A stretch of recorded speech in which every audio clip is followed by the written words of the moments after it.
Hello, bourbon fans, especially you Booker's fans out there. This is the video you've been waiting for all year long.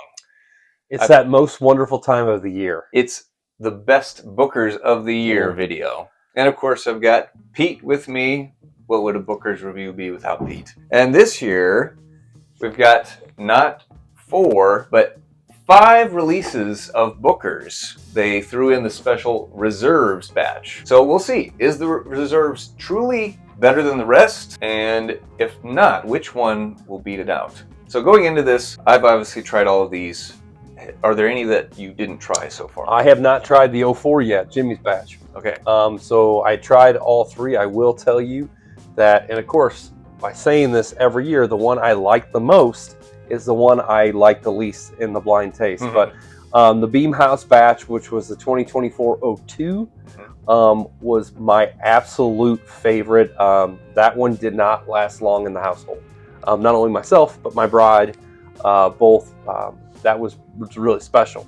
I guess for our Booker fan and for our new Booker's fans, the thing that makes Booker's so special is there are 4 batches usually released each year, except in weird years where we have aberrations and mistakes like the pigskin batch. Each batch has a special blend, has a special story, and they've really, there was a time, we'll say in the 2022 era, where there was a lot more differences in the batches and we had a lot of thin batches. Yeah. It seems that we've really returned to that consistency, and they all were really good this year. Yeah. Yeah, even my least favorite Springfield batch is still better than some of the previous years. Pigskin. So we can just say pigskin. And so I invite viewers to tell me why I'm wrong about pigskin, and I will respond telling you why you're wrong. So you said, which was your favorite? Okay, so going into this, my favorite of the 4 original batches is Master Distiller's batch 03. And second favorite is Beam House batch. Third favorite would be Springfield, and last, very disappointingly, was Jimmy's. And I've already seen online that some of you disagree with that. A lot of you are saying that that Jimmy's batch was flavorful and delightful, and I just thought it was very hot and not flavorful. I mean, I would say that, kind of going off, our rankings are very similar. Mine was Beam House batch, and then Master Distiller was the second of that. Not having tried 4, but the 01, the Springfield batch was, I mean, yeah. A bad Booker's is a good bourbon, Yes. period, but Correct. Yeah. And the Reserves, I mean, that was just exceptional. That was noticeably better than average Booker's. I mean, it's older. That really shined through with a lot of flavors. So we've got a completely blind tasting, all 5 batches of Booker's. We're just going to go through, focus really on the nose and the palate. I've already reviewed all these, so I'm not going to get into the nitty-gritties about the stories and all that info. If you guys want to see that, just check out those videos. So first, let's dive in with pour number 1. And all these, I mean, I just did the Elijah Craig comparisons for the year. I imagine this is going to be similar. It's probably going to be splitting hairs to some degree, because they're all Booker's. They're all really good bourbon. I'm getting sweet on the nose, syrupy caramel sweet. Get a little caramel, almost like a caramel popcorn. Buttery, maybe a little bit in that. Okay, yeah, buttery. I get that. I see that. I'm going to dive in because Yep, I'm not patient. It's like opening Christmas. Very solid. Nothing too offensive on the, the finish or the palate at all. I mean, so it's, for a lot of, your first sip is always the burn, right? Sure. A little bit of butteriness to it. Yeah. Now again, we're working with 124.5 all the way up to 130.3 proof this year. And that's hard to tell if you're newer to bourbon. That's something that I had to learn the hard way. Is never decide a bourbon on your first taste, right? You cannot. You always have to get that Kentucky chew and then come right back at it, and it really does open it up in a big way. Yeah, I mean, that's nice.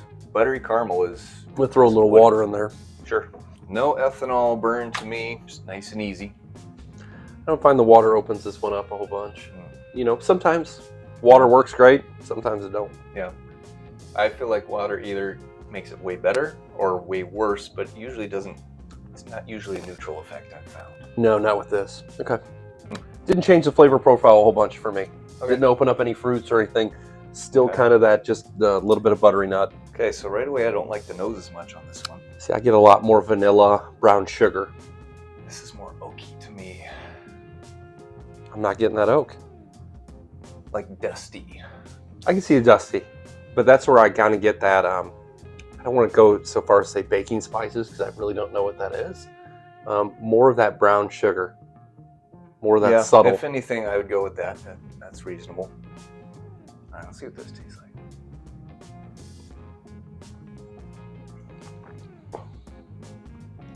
Noticeably different from the last one. Very much. It does have spice on the palate, Mm. oakiness. See, I find that much more of a smoother. Well, of course, I had one before, but I find this much more of a smoother first sip. And I get that I'm gonna become what I hate, right? Like a spiced vanilla, almost like a French vanilla with a little bit of that brown sugar to it. Really, really like this. Almost like a chai tea in a way. Mm. It's pretty good. I almost get a little bit of citrus in the back end. I'm gonna try that with the water too. See what I get.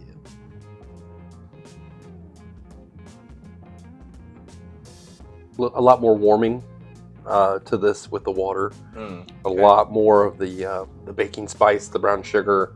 Yeah. That it's good stuff. Yeah. Okay. Watch it be the one we both hate.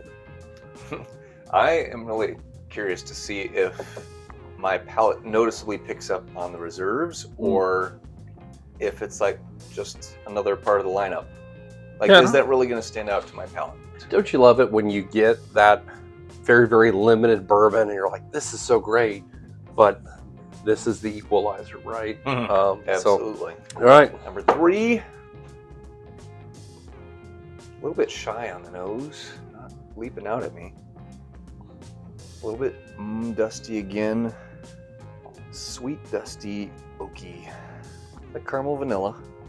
I get the caramel vanilla, but you're right. It is very, I don't want to say weak. That's not the right word. It's just very subtle. Yeah. It's not a overpowering by any stretch of the imagination right now. The notes are there. It's just not jumping out. Wow. That's easily the creamiest, best mouthfeel so far. I do get the creamy to that. Not quite like a A&W vanilla. I know Similar. trademark A&W, but I'm gonna test this. It's really good. I'm trying to pick it apart even further. I want to do a whole bunch on this. It's definitely got more of a charred, oaky, like campfire-y type. Marshmallow? Maybe toasted marshmallow is what I'm going for. I can get that sugary. Yeah, because it's not like a nasty wood burnt, but it's like something charred in there. Yeah, I don't get the oak. It is definitely. I'm gonna, on behalf of our friend John, I will say marshmallows. I enjoyed that. That's probably the best one so far to me. Okay, 60% of the way there. See, much more vibrant nose here. I was just gonna say, even maybe a little fruity in there. But the fruit isn't your typical cherry fruit, like a stone fruit. That's not what I get from that initially. What are you getting more out of it? Maybe more raspberry-ish. Yeah. I'm not convinced on that though. Pear, strawberry lemonade. I can see strawberry. Much lighter fruit. It's got some spice in there too. A nice way. Let's dive in. Started off creamy, but then it ramped up real quick. Yeah, and I get the oak to this one. Yep, this one I get the oak at the end. You get some oak there. And I don't mean that in a good way. Yeah. It gets dry at the end. On the tongue. It just leaves you, see, it's so good up until like the last 3/4 mark. Intro to me is good. Mid palate's okay, and at the end it's like, oh, so much drying oak all of a sudden. Right, and that's what you're left with. Yes. And it's that lingering effect. That finish. Yeah. Not a fan. Started off so promising. I like the nose on it. Yeah, good nose. All right, let's try this. See, I bet this is going to make it way more oaky. I bet you're right. I hate to say it. People, if you're looking at home and you're like, why is he dripping it in like that? That's weird. It is. Normally, we'll say my pours are a little bit healthier to where it allows a little bit more water. So, but obviously if we were sampling these that way by the number 5, I wouldn't be tasting much. So yeah, you'd be having a real good time. Oak. Yeah, my experience has been when something's already really oaky and you add water to it, it's just like more oak. Right. For whatever reason. Something with chemistry. One of you chemists out there, tell me why that is. Tannins and such. Okay, last one. Okay, good nose. I like the nose on this. Rich molasses. I get the syrup. Yeah, like syrupy, charry, leathery.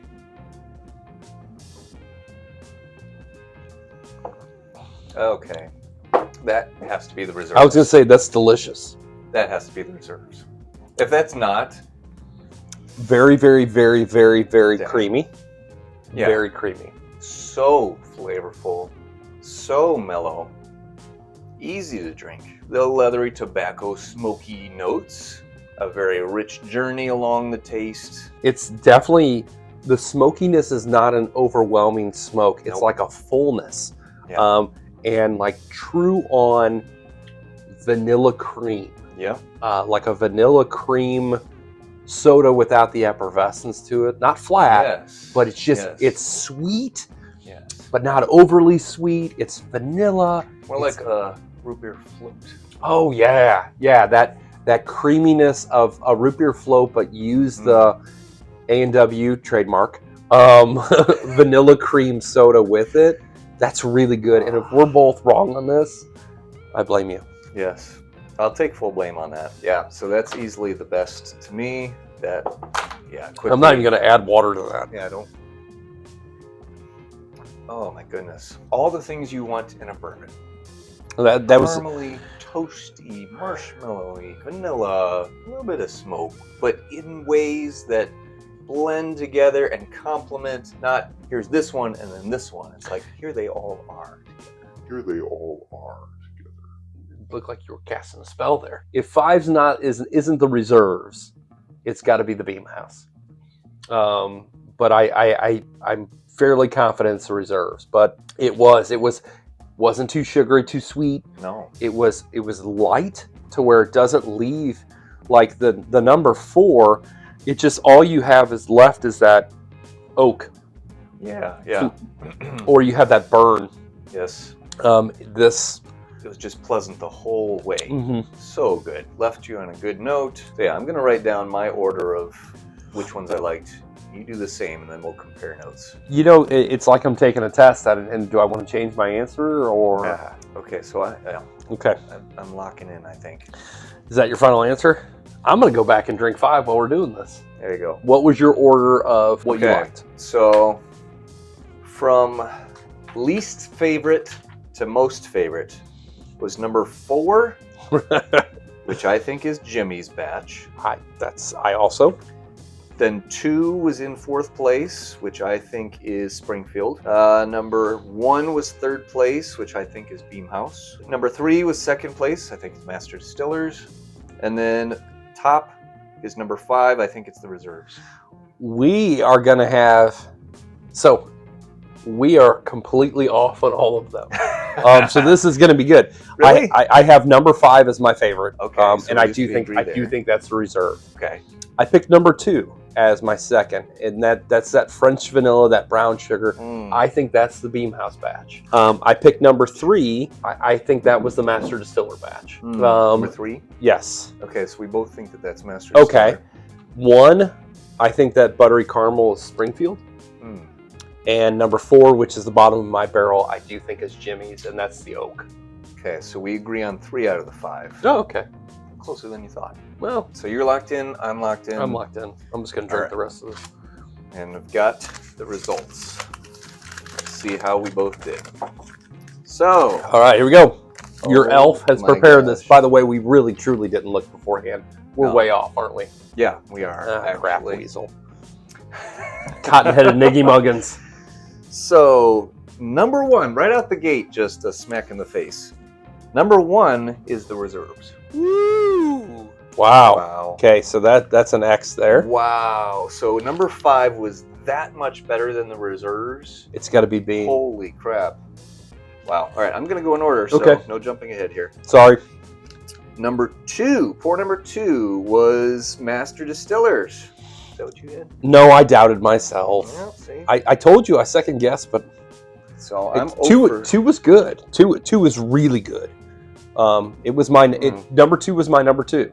Okay. Number 3 was Springfield. Okay. I thought that was Master Distiller. I don't think I got any of these right. I'm 0 for 3 right now. Yeah. And then 4 was Beam House. No way. Yeah. No Wow. way. Wow. Well, clearly, So holy crap. I think that, and 5 was Jimmy's. 5 was freaking Jimmy's. Well, clearly, What? ladies and gentlemen, we're going to reshoot this video after this because I've lost all my street cred. Wow. Out of all, well, we've been doing this, what, 4 years? 3 years? 4 years? Something like that. We have never gone, I mean, I'm 0 for 5. 0 for 5. Wow. Dang. Well, And as tradition would have it, my least favorite is actually my favorite. I am going to go find another bottle of Jimmy's. So for me, the reserves, the most expensive limited edition of the year, was only 3rd place in the lineup. 4th for you. Woo! That's unfortunate. Wow. This is why we do these things, to make people who think they know what they're talking about bourbon, boop, boop, feel like a chucklehead. Yep, that really knocked me on my butt. Right out the gate, the reserves was number 1. I mean, yeah, it's mellow and good, but 5 was just so much better. What blows my mind is that my favorite truly was the Beam House. Beam House, yeah. As I mentioned, in our house, my wife and I truly love that, and I am not an oak palate guy. Yeah. That shocks me. And I do think there is something too, not only just drinking it blindly, but also having it next to the other batches. There's something about that where it just hits you differently. Because I've done that with other blinds in the same brand too. It's like I tried in a blind and it's like, oh my gosh, that's my favorite.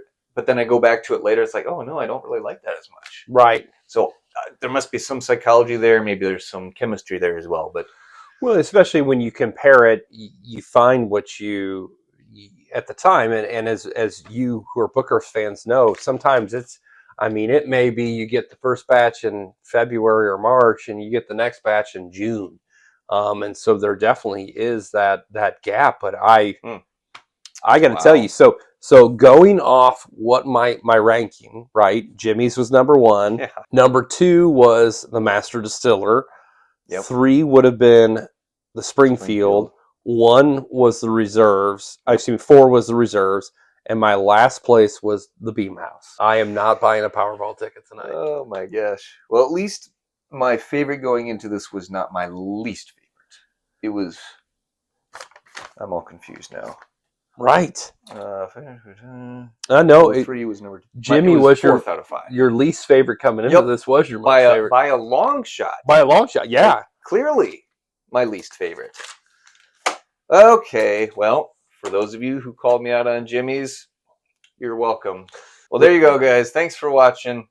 And be sure to like this video and subscribe to the channel because you do not want to miss out on this kind of content moving forward. This is where you will get all of your Booker's information and news. So stay tuned. Thanks to Pete for being here again. Timmy, thanks for having me. Always a pleasure. All right. Until next time, cheers.